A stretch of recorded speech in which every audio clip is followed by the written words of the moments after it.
C'est une affaire qui fait polémique sur la toile ivoirienne. Il s'agit de la sortie du manager de Ramatoulaye Didier pour démentir le cambriolage dont on l'accuse. En effet, l'ex-manager de l'artiste humoriste Ramatoulaye Didier est accusé par un marabout d'avoir volé les 14 millions de l'artiste par la théorie du balai qui serre le cou. Un marabout contacté par l'artiste lui-même. Un triste sort réservé à ce monsieur après cette lourde accusation. Le manager qui perd son statut dans la société ainsi que son travail auprès de l'artiste. S'agit-il d'un complot contre ce dernier? La question reste à poser. Sachant que le manager était avec l'artiste à un spectacle lors du cambriolage, comment les choses se sont-ils réellement passées? Suivez la vidéo jusqu'à la fin pour comprendre, car la vie de cet homme est gâchée à cause de cette histoire. Je m'appelle Momo, manager.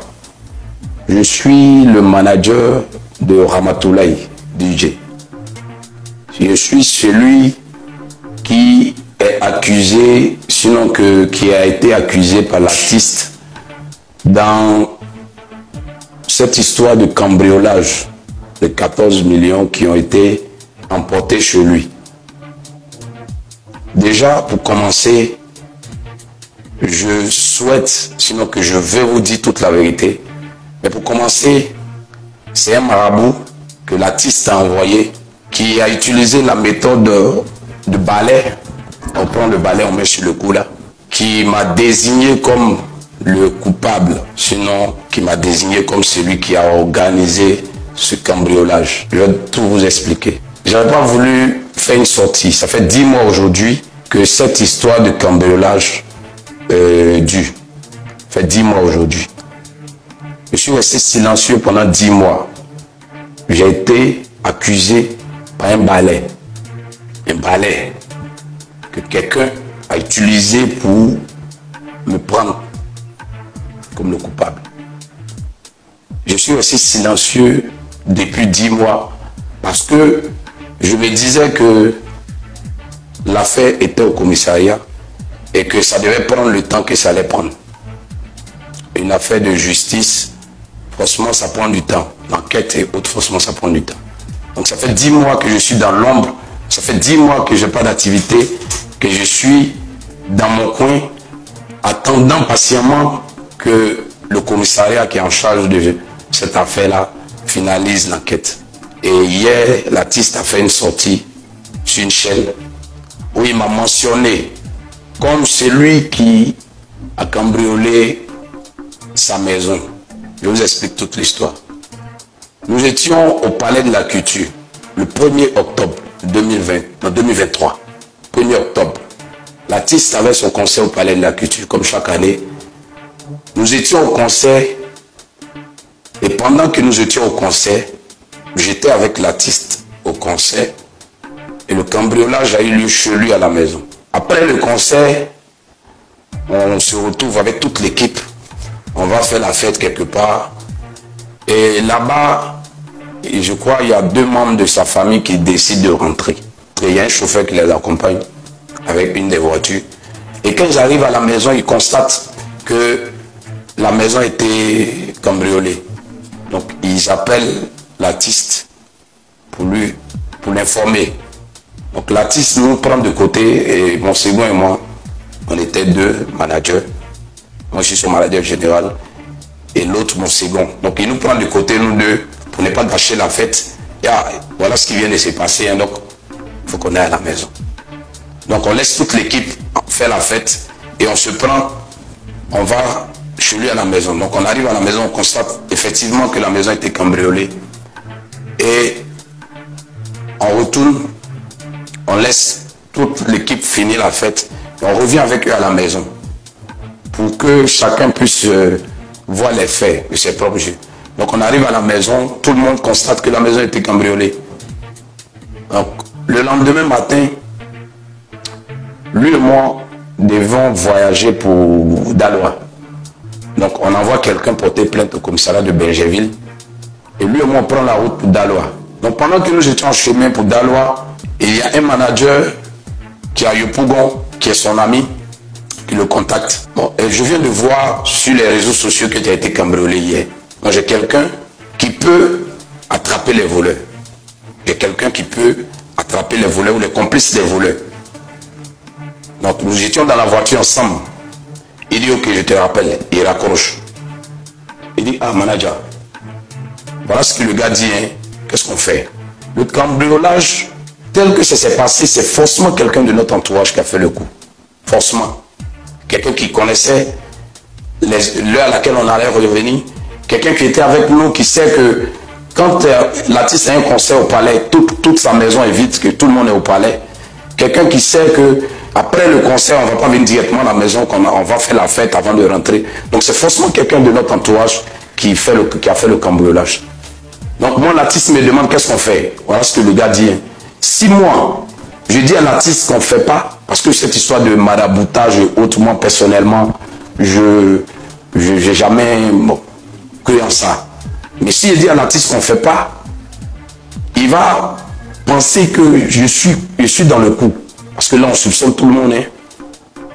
Donc, je dis, ok, s'il pense que il peut attraper les voleurs, il n'y a pas de problème qu'ils viennent, on va le faire. Donc, c'est comme ça qu'on a parlé dans la voiture. Il a rappelé le manager.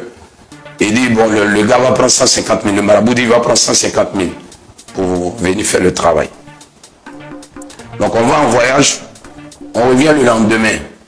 Et quelques jours après, le vendredi qui suit, on était en spectacle, peut-être 19 h 20 h, on avait des spectacles, donc on était en spectacle. Et le manager est venu avec le marabout, j'étais à Djamé, ils appelaient l'artiste, et il ne décrochait pas parce qu'on était en spectacle. Donc il me joint. Ah, je suis avec le marabout, on vient d'arriver, on est à Djamé, on appelle l'artiste, il ne décroche pas. Donc on ne sait pas, on ne connaît pas chez lui, bon. Il a dit ok, j'indique le lieu, je donne le numéro de la servante de l'artiste pour que eux puissent aller nous attendre à la maison là-bas.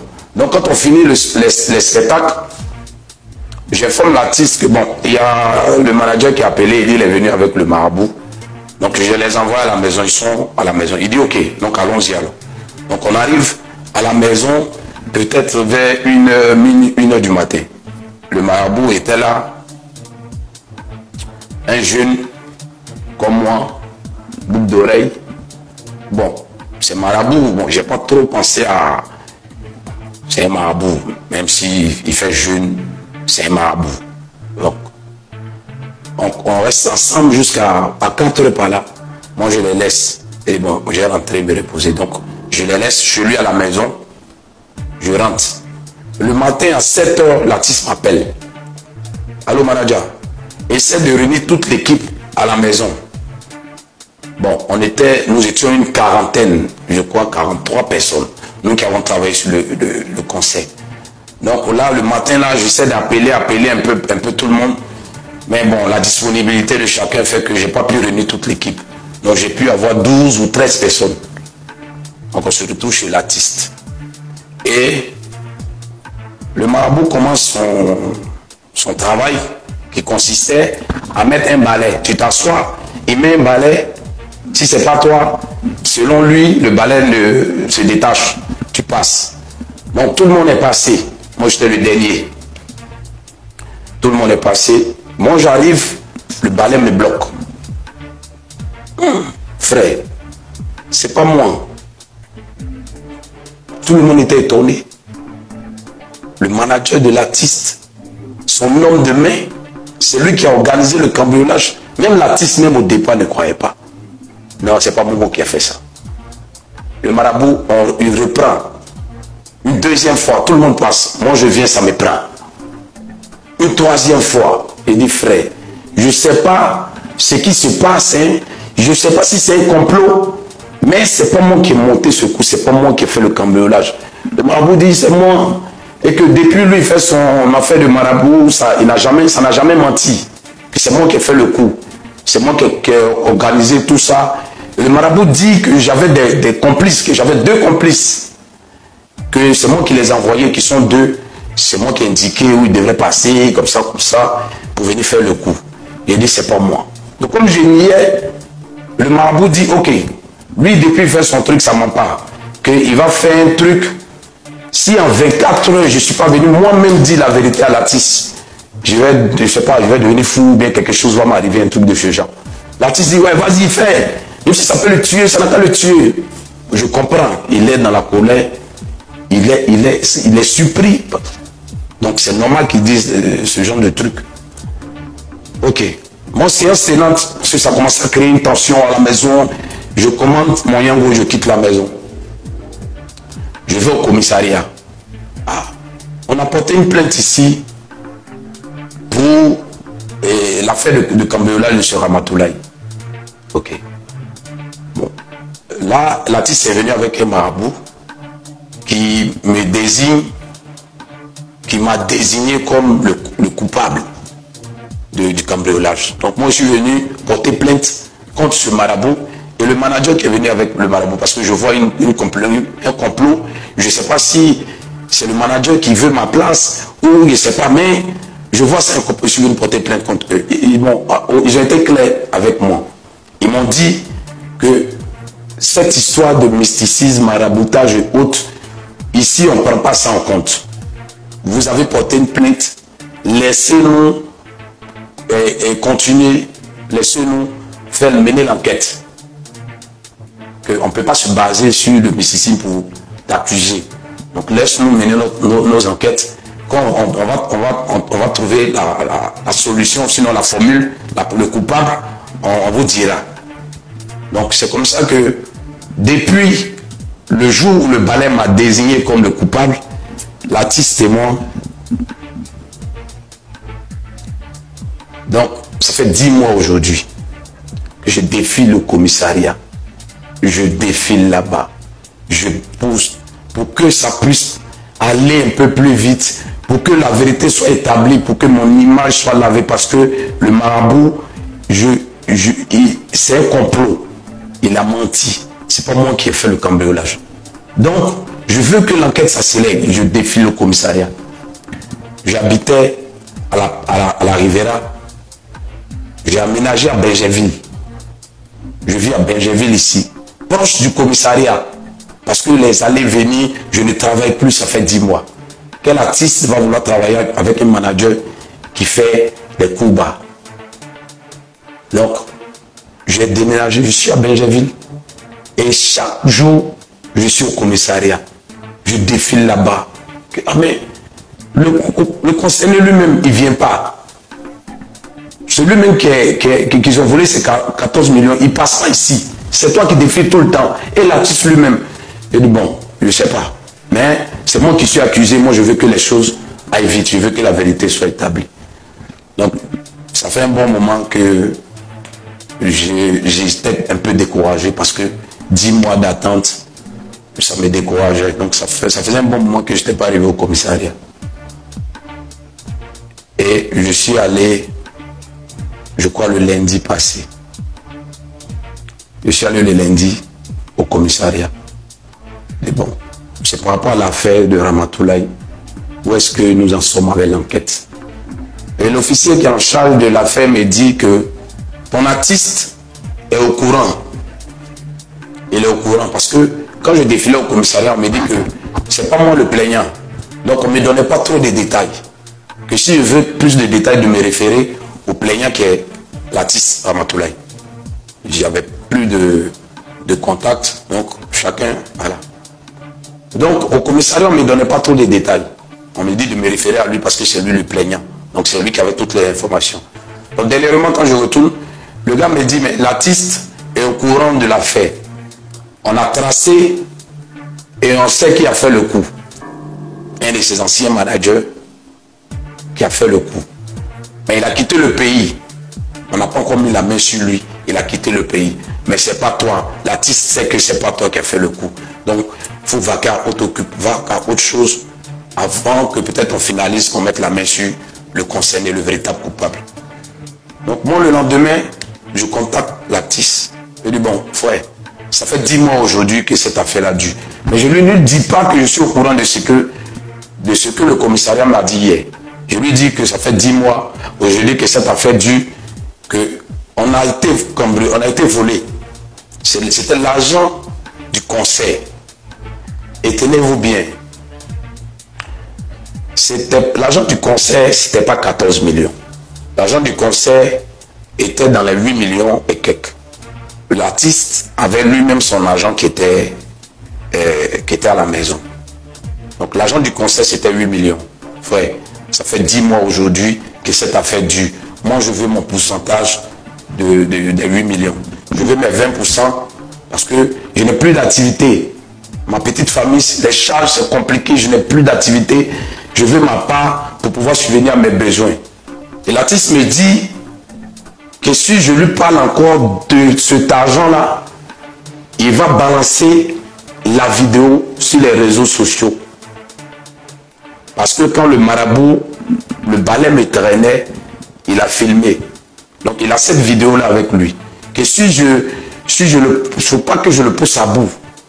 Sinon il va balancer la vidéo. Il dit vas-y, publie la vidéo. Parce que moi personnellement, je n'ai pas volé. Je n'ai pas participé ni de près ni de loin à ce cambriolage-là. Donc si tu veux publier la vidéo, mais moi je veux mon pourcentage. Ça c'est dimanche, lundi, que lui et moi on parle. Et il me fait du chantage pour dire que si je le pousse à bout, il va poster la vidéo. D'accord? Et hier, il va faire une émission où il me mentionne comme le coupable, sinon comme celui qui a fait le cambriolage. Est-ce qu'on doit se baser sur les faits d'un balai pour une telle somme, 14 millions? Est-ce que à partir d'une balai, on peut juger quelqu'un? Alors que l'enquête est au commissariat et je suis resté silencieux malgré que j'ai été accusé depuis le premier jour. Je suis resté silencieux parce que je veux suivre cette histoire. Je veux que ça soit légal et que l'enquête aboutisse par la voie légale. Donc je suis resté silencieux. Sinon c'est moi qui devais sortir dès le premier jour pour parler de ça sur les réseaux sociaux. J'ai voulu protéger l'image de mon artiste pour ne pas que cela arrive. Pour que la police finisse avec son enquête, pour que tout le monde soit situé. Mais tenez-vous bien. Ça fait 3 ans que je suis avec lui. Ça fait 3 ans que je suis avec lui. Il a vu ma compétence et il m'a dit qu'après le concert, je vais t'offrir une voiture. Parce que je sens que tu es déterminé, tu travailles bien. Donc après le concert, je vais t'offrir une voiture. Tout le staff sait, tout le monde parle, parce qu'il parlait de ça au niveau du staff. Et il va m'offrir une voiture. D'accord? Bien avant la voiture, on a eu une collaboration, sinon on devrait avoir une collaboration avec une société immobilière qui devrait lui donner un terrain pour qu'il fasse la publicité de leur société. Et l'artiste a dit qu'il avait déjà pas mal de terrain et de biens, que mon second et moi, qu'on finalise et qu'on prenne le terrain là. D'accord? Donc l'artiste me promet une voiture. L'artiste me donne un terrain ici à Abidjan. Et je laisse la voiture, je laisse le terrain ici à Abidjan pour aller faire un cambriolage de 8 millions. Et le marabout lui dit que j'avais 2 complices. Et que le jour-là même, mes complices m'ont appelé, après le cambriolage, que l'artiste et moi-même, on était ensemble dans la voiture, ils m'ont appelé pour dire, hey, c'est propre, hein? On a fait le truc, c'est propre. Le marabout a dit ça à l'artiste le jour où le balai me prend. Il faut que je sois con pour laisser voiture, pour laisser terrain à Abidjan ici, pour prendre 2 personnes, pour aller derrière 8 millions, pour aller cambrioler 8 millions. On va partager à combien? À 3, 8 millions. Il faut que je sois con pour laisser l'avantage que l'artiste me donne là pour aller organiser un cambriolage de 8 millions. Bon, ça c'est un petit détail. Le marabout dit que mes complices m'ont appelé. Quand je suis allé au commissariat, j'ai dit je n'ai pas 2 téléphones. J'ai un seul téléphone depuis toujours. J'ai toujours eu un seul téléphone. Le marabout dit que mes complices m'ont appelé. Voilà mon téléphone. Et essayez de tracer tous les appels que j'ai reçus. C'est vrai que le jour du concert, j'ai reçu beaucoup d'appels parce que c'est mon numéro qui était sur les panneaux partout dans la ville. Donc j'ai reçu beaucoup de coups de fil. Mais en aucun cas, je me rappelle que quelqu'un m'a appelé pour une histoire de cambriolage ou de trucs.